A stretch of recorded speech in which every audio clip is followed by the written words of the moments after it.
नमस्कार दोस्तों, मैं विनय सिंह आपका एक बार फिर स्वागत करता हूं अपने यूट्यूब चैनल मनी मैटर्स में। आज के इस वीडियो में हम multibagger stock IDFC limited के बारे में बात करेंगे। इस वीडियो में आपको आईडीएफसी लिमिटेड के बारे में पूरी जानकारी मिलेगी। क्यों ये मल्टी बैगर होगा ये भी आपको मैं बताऊंगा। तो सबसे पहले वीडियो शुरू करने से आपसे पहले रिक्वेस्ट है कि आप मेरे चैनल को सब्सक्राइब कर लीजिए और बेल आइकन को दबाना ना भूलें ताकि मेरे सभी नोटिफिकेशन सबसे पहले आपको मिले। चलिए आपको बताता है आईडीएफसी लिमिटेड क्या है। ये अपनी साइट के ऊपर बता रहे हैं कि ये कंट्री की जो डेवलपमेंट स्टोरी में 1997 से लेकर अभी तक ये कंट्रीब्यूट कर रहे हैं और कंपनी को बिल्टअप करने के लिए इनको स्पेसिफिक मैंडेट दिया गया है। ये अपना मतलब इनका एक स्पेसिफिक मैंडेट है तो वो भी अपना ये शो कर रहे हैं। इसके साथ साथ बता रहे हैं कि 2005 में इनको जो लाइसेंस के लिए इन्होंने अप्लाई किया था डीमर्जर के लिए, तो वो उस टाइम पे 2005 में आईडीएफसी जो ग्रुप बना था तो और इसका विजन था कि कंपनी जो नेशनल इंफ्रास्ट्रक्चर है उसको डेवलपमेंट करने का। उसके बाद अप्रैल 2014 में कंपनी ने आरबीआई में एक एप्लीकेशन दी जिससे कि आईडीएफसी को आईडीएफसी बैंक और आईडीएफसी जो ग्रुप है उससे अलग करने के लिए। तो इसका अप्रूवल 25 जून 2015 को मिल गया था। इसके साथ ही आईडीएफसी लिमिटेड अपने आप में एक फ्री एनबीएफसी बन गई थी। तो ये थी इसकी स्टोरी। अब इसके बाद हम बात करते हैं इसका जो है कॉर्पोरेट स्ट्रक्चर के बारे में। तो आईडीएफसी के 3 जो है इनकी सब ब्रांच हैं जिसमें आईडीएफसी एनओएफएचसी है और उसके साथ साथ में इसमें आईडीएफसी प्रोजेक्ट्स और आईडीएफसी फाउंडेशंस हैं। और इसमें जो मेन है आईडीएफसी ओएफएचसी है जो कि आपको नॉन फाइनेंस हाउसिंग कॉरपोरेशन के तरीके से काम करती है। इसके साथ इसमें है आईडीएफसी फर्स्ट बैंक आता है, आईडीएफसी एएमसी जो कि मेन है, आईडीएफसी सिक्योरिटीज, आईडीएफसी अल्टरनेटिव और आईडीएफसी इंफ्रास्ट्रक्चर्स फाइनेंस लिमिटेड। ये इसकी 4 जो मेन ब्रांचेस सब ब्रांचेस की ब्रांचेस हैं। और ये आपको पता होना चाहिए आईडीएफसी बैंक अपने आप में एक सेपरेट बैंक की तरह काम कर रही है।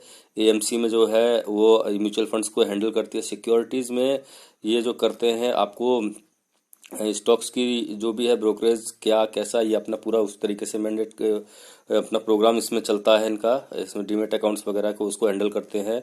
इसके साथ साथ में अल्टरनेटिव्स में और भी बहुत कुछ काम करते हैं और इंफ्रास्ट्रक्चर्स में ये आपको लोन्स वगैरह प्रोवाइड कराते हैं। ये तो इनका जो है कॉर्पोरेट स्ट्रक्चर था। अब कॉर्पोरेट स्ट्रक्चर के बाद इसका 1 साल का अगर चार्ट हम उठा के देखें तो आप देख रहे हैं कि चार्ट में बहुत ही अप डाउन है और लगभग 48% के 46% के आसपास का इसने हाई लगा के 31% का लो लगा के आज की डेट में बहुत ही अच्छे वैल्यूशन पे अवेलेबल है। अब अगर हम इसके क्विक रिव्यू करते हैं तो इसका 8/10/2019 को इसका जो 52 वीक्स लो की बात करें तो 31 रुपये 5 पैसे का इसने लो लगाया है।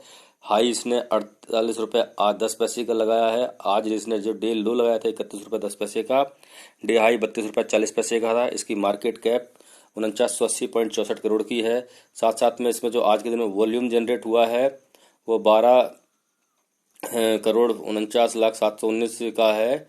और साथ साथ में इसने अगर बात करें 6 मंथ रिटर्न की तो माइनस में 32% का इसने रिटर्न पोस्ट किया है। 1 साल में 21% 22% का करीबन दिया है। इसकी फेस वैल्यू आज भी 10 रुपये है और ये 12 जून 2005 को जो है इस कंपनी एनएससी और बीएससी में लिस्टेड हुई थी। अब आईडीएफसी की अगर डिटेल्स और हम जानकारी ले आज की डेट में इसकी क्या वैल्यूशन चल रही है तो ईपीएस है, अर्निंग पर शेयर इसकी माइनस से 3.70 है। प्राइस बुक इसकी 0.48 है। डिलीवरीज बहुत अच्छी ज़बरदस्त डिलीवरी 56% की गई है। साथ साथ में अगर हम बात करते हैं इसके डिविडेंड यील्ड तो डिविडेंड यील्ड जो है 2.40 की डिविडेंड यील्ड है। बहुत ही अच्छी डिविडेंड यील्ड कर रहा है।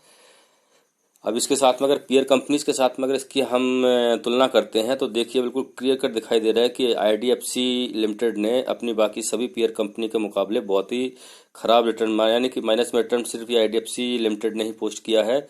बाकी सारी इसकी पीयर्स कंपनियों ने पॉजिटिव रिटर्न्स पोस्ट किए हैं, जिसमें कि सबसे अच्छा रिटर्न जो है बजाज फाइनेंस ने दिया है करीबन 79% का।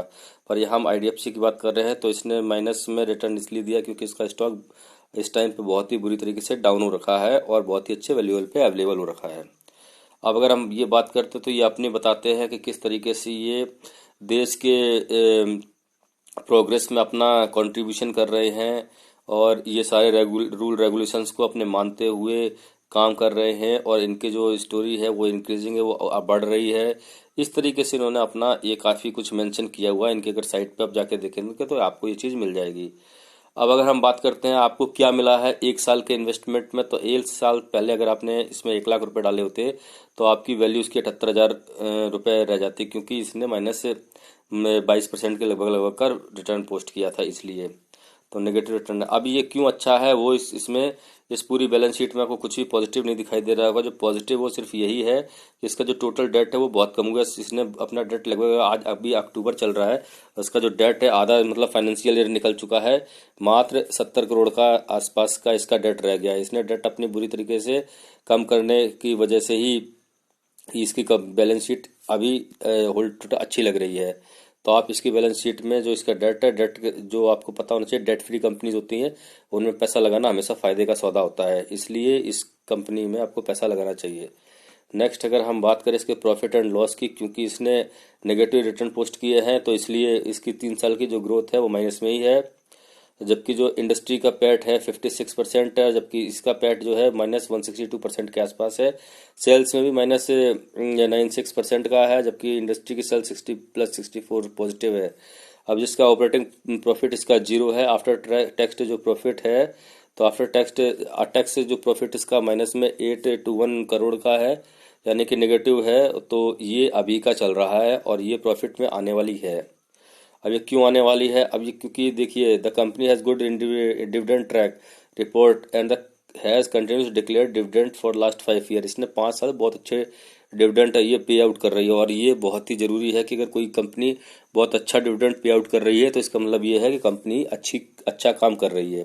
अगर हम इसमें बात करें सिर्फ लास्ट 3 साल की, तो जुलाई में 17 में इसने तकरीबन 2.5% यानी कि तकरीबन ₹2.5 का इसने रिटर्न दिया था।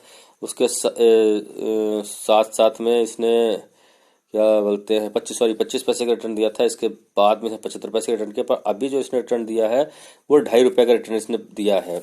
इसमें 2019 में ₹2.5 का रिटर्न देने का मतलब है कंपनी में कुछ तो अच्छा चल ही रहा है। अब अगर हम नेक्स्ट अब रिकमेंडेशंस की बात करते हैं, तो ये मनी कंट्रोल के व्यूवर्स का जो रिकमेंडेशंस है, इसमें 100% जो इसके रीडर्स और इसके जो एक्सपर्ट्स हैं वो इसमें 100% बाय कॉल दे रहे हैं। कोई भी 0%, मतलब इसके जितने है 100 के 100% लोगों ने इसको बाय करने के सजेशन दिया है। तो आप सोच सकते हैं कि कितना अच्छा इसके ऊपर स्ट्रांग रिकमेंडेशंस अवेलेबल हैं। अब अगर कंपेरेटिवली अगर रिटर्न हम बात करते हैं, आईडीएफसी ने एक साल में -22% का रिटर्न पोस्ट किया है लगभग, जबकि बीएससी सेंसेक्स ने 7% का एंड निफ्टी 50 ने 5% का, निफ्टी 500 ने 2% का रिटर्न पोस्ट किया है। तो इसकी का रिटर्न माइनस तो रिटर्न है, पर क्योंकि अब इसके ऊपर हम बात करेंगे कि इस कंपनी को खरीदना चाहिए कि नहीं। बिल्कुल अभी इस टाइम पे जो इसके वैल्यू है वो बहुत ही अच्छे, अब इसके पी के मल्टीपल पे है। 31 रुपये का मात्र अभी शेयर है। अगर इस शेयर को अगर अभी आप खरीदते हैं तो हो सकता है आने वाले साल में ये शेयर 31 रुपये से मूव करके करीबन 150, 200 और 300 रुपये तक के जाने की दमखम रखता है। तो ये मल्टीबैगर एक स्टॉक है, आप इसमें अवश्य पैसा लगाएं और अपने पूरे जितना है ओवरसोल्ड कीजिए इसको, और ये शेयर आपको अच्छा रिटर्न देने का कुव्वत रखता है।